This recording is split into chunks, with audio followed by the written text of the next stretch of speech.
Good morning, book lovers of the internet. Welcome or welcome back to my channel. I am Book Nerd 802, and a couple of minutes ago, I guess, I started reading The Art of Spending Money by Morgan Housel. Many of you have been telling me to read more non-fiction on this channel rather than focus on fiction alone, and I came across a passage which struck a chord with me. I wanted to share that with you. It is on page 11, forming part of chapter 1. This book, by the way, was published very recently, just a couple of minutes ago, and I bought it from the book festival. So yeah, I am just now getting to it because I want to be more financially clever, I guess, especially since we are so close to monetizing the channel. And the passage which resonated with me is as follows.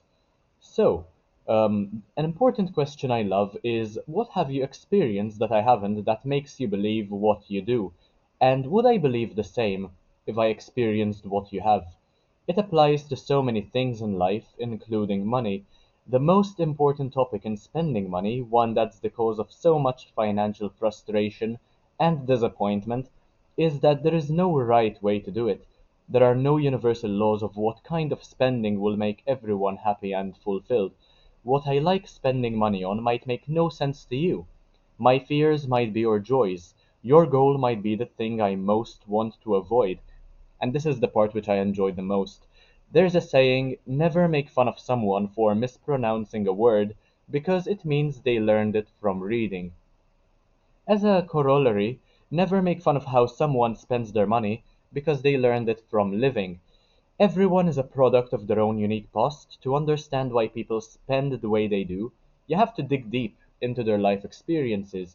And the first book by this author, The Psychology of Spending Money, delves into that quite a lot. You really have to focus on the way a person might have been living for the past couple of months or years to completely determine the way in which they spend their money, they part with their money. And I can make this a bit personal as well by speaking about how I spend most of my money, and that would be on books. It mostly has to do with my past, I suppose, and with investing plenty into my channel, Book Nerd 802, for a reason.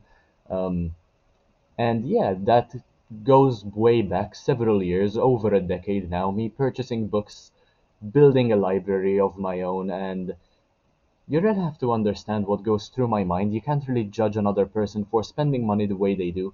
And with people like me, for example, I don't really prioritize money much. That is also a factor which he brings up quite a lot in his books, Morgan Housel, that you can't really allow money to control your life. You have to focus on what you have, I suppose, to fully appreciate what you have.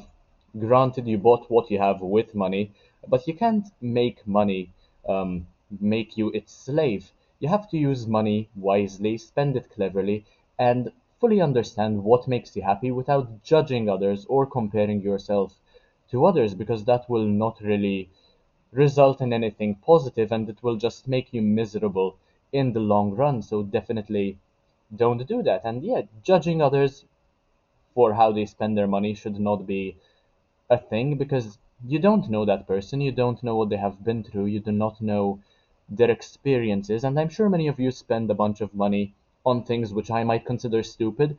You might judge me for buying too many books, which you consider stupid as well, when there are libraries available or online copies where I can read them digitally for free or for way less money. But yeah, I don't think this judgment is very healthy in general, and you can't really understand why people spend money the way they do unless you know a person very well in order to be able to guide them with spending money. It's not a one size fits all kind of equation.